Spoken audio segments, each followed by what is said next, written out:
Dan saya sampaikan di tempat ini, tidak pantas seorang buruh yang saya bela mencurigai saya. Dan itu merusak integritas saya bilang. Dan saya tidak mau. Dan bang, bagaimana? Enggak, saya tidak akan mau, saya bilang. Maaf, saya kasar saat itu. Saya tidak akan mau membela orang yang tidak mempercayai saya. Masa saya harus melihat dari sudut pandang Septia aja sih? Misalkan isu buruh, kita melihat bagaimana jam kerja fleksibel yang kemudian merugikan banyak anak muda. Kita banyak kemudian buruh anak muda, perempuan misalnya salah satunya, kemudian dilanggar hak-haknya. Tempat ini tidak pantas seorang buruh yang saya bela mencurigai saya. Dan itu merusak integritas saya.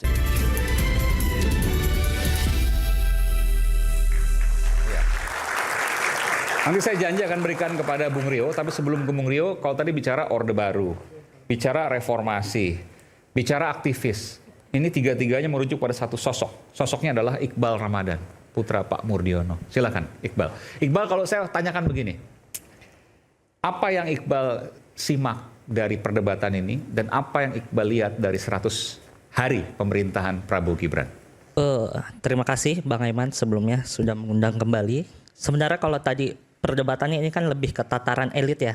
Tapi bagaimana seharusnya kita melihat apa yang terjadi di akar rumput gitu. Kalau ditanya 100 hari, dari tadi saya juga nggak nangkep sebenarnya apa permasalahan 100 hari dari pemerintahan Prabowo Gibran gitu. Kalau aku lihat yang di seberang ini diuntungkan gitu dengan Litbang Kompas sebenarnya. Jadi sebenarnya sedikit sulit juga kita untuk tingkat kepuasannya tinggi. Ya. Oke. Kemudian yang sebenarnya nggak seperti itu atau gimana? Iqbal mau menyampaikan seperti apa? Yang pertama yang ingin saya sampaikan adalah pertama sebelum kita kemudian melihat ke depan, sebenarnya perlu kemudian pemerintahan sekarang, pemerintahan Prabowo gitu, untuk kemudian mengevaluasi kinerja-kinerja para pembantunya gitu, termasuk juga Bang Emmanuel. Kemudian, misalnya apa? Banyak. Evaluasi misalkan apa? Misalnya bagaimana kinerjanya, kemudian bagaimana program-program yang harus dijalankan. Tapi sebelum ke sana itu kan nanti per kasus ya. Iya. Ada banyak sebenarnya yang mau disampaikan. Pertama, bagaimana kemudian dalam 100 hari ini kita melihat masih banyak agenda pemerintah atau kemudian kegiatan yang memang dilakukan masih dalam koridor hukum atau konstitusionalitas. Itu kan perlu kemudian dilihat konsistensinya. Jadi sebenarnya kita sulit juga untuk melihat bagaimana konsistensi dan kemudian bagaimana pemerintahan ini menjalankan pemerintahannya melalui konstitusi dalam kurun waktu 100 hari. Jadi yang harus dilihat adalah apa pasca 100 hari ini kemudian. Nah, kalau kemudian ditanya sebenarnya ini kita sebenarnya masih terjebak gitu dalam bayang-bayang rezim atau presiden sebelumnya. Kalau tadi saya lihat perdebatan antara Bang Dulai dengan Bang Ray Rangkuti, ini kan perdebatan yang sebenarnya kalau ditangkap ini sebenarnya rezim keberlanjutan atau sebenarnya apakah rezim Prabowo Gibran ini kemudian dapat membuat masyarakat puas dengan program-programnya. Nah, sebenarnya kalau kita lihat dalam isu anak muda di era Jokowi kita babak belur, Bang. Kita babak belur sekali. Pertama di isu kebebasan berpendapat. Anak muda itu kalau tidak salah jumlah pemilih tetapnya itu kan 55% menurut KPU. Tapi kemudian apa yang sebenarnya terjadi adalah anak muda hanya dilibatkan atau hanya dilihat melalui angka-angka saja. Kemudian kita hanya diambil suaranya melalui pada saat 5 tahunan pada saat pemilu. Tapi kemudian dalam isu-isu misalkan perburuhan, misalkan isu buruh, kita melihat bagaimana jam kerja fleksibel yang kemudian merugikan banyak anak muda.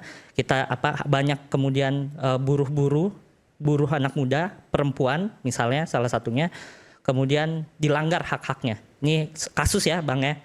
Nah Bang Emmanuel aku sebenarnya cukup kagum waktu itu Bang Emmanuel. Ini mungkin kalau kita kesulitan untuk mengkritik 100 hari pemerintahan Prabowo. Ya. Nah ini aku mau kritik ke Bang Emmanuel. Bagaimana kemudian kita melihat ini adalah sebuah presiden buruk.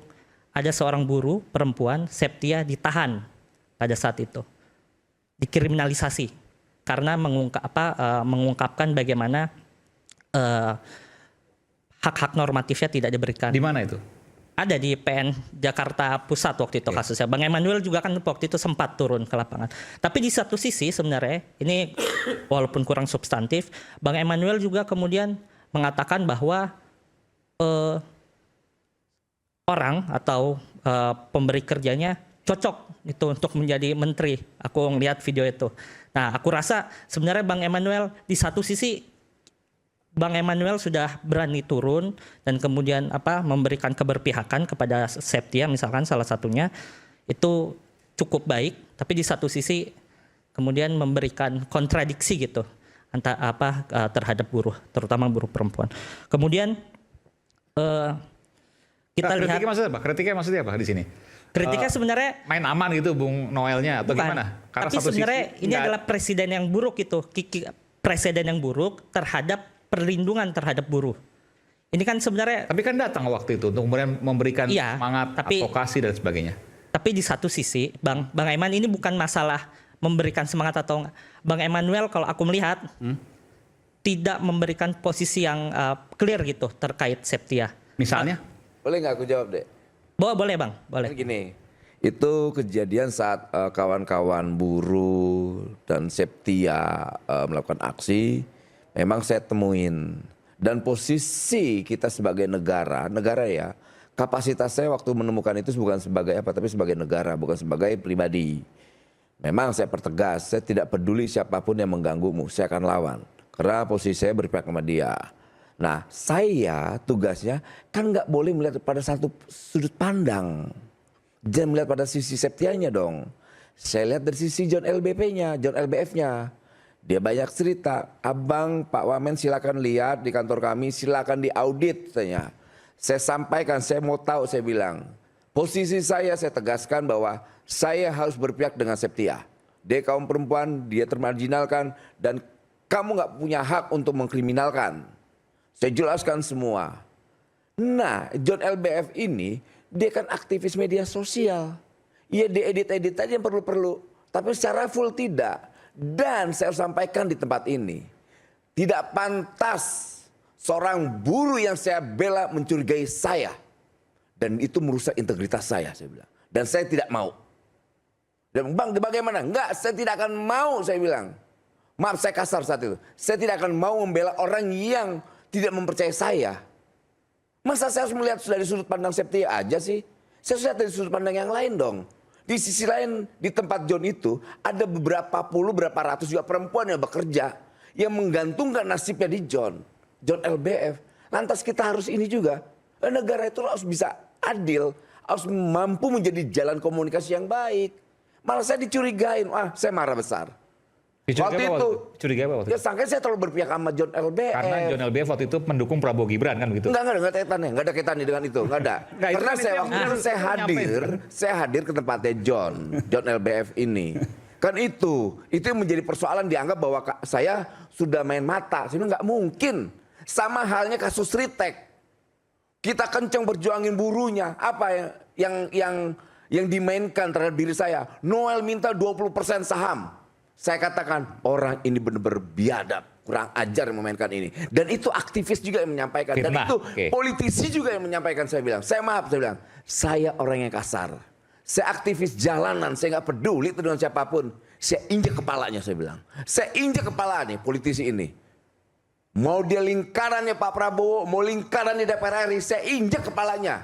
Jangan pernah menghina perjuangan saya. Karena ketika saya berjuang, hanya ada dua. Menang atau kalah. Saya tidak mengenal yang namanya cuan. Saya tidak mengenal yang namanya 20% saham. Gak kenal itu dalam kamus perjuangan saya. Jadi saya gak pernah takut, saya bilang.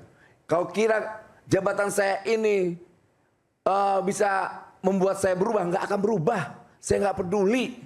Kemudian ada bisnis, itu bukan urusan saya. Urusan saya adalah sebagai Menteri Tenaga Kerjaan meyakinkan untuk tidak ada PHK terhadap buruh. Itu. Ada soal ini, kita bicara soal ini, silakan. Oke, baik. Nih saya mau lanjut yang lain ya. Enggak, yang ini dulu. Ini terkait isu buruh tadi. Ya. Enggak, yang tadi soal Septia tadi udah selesai?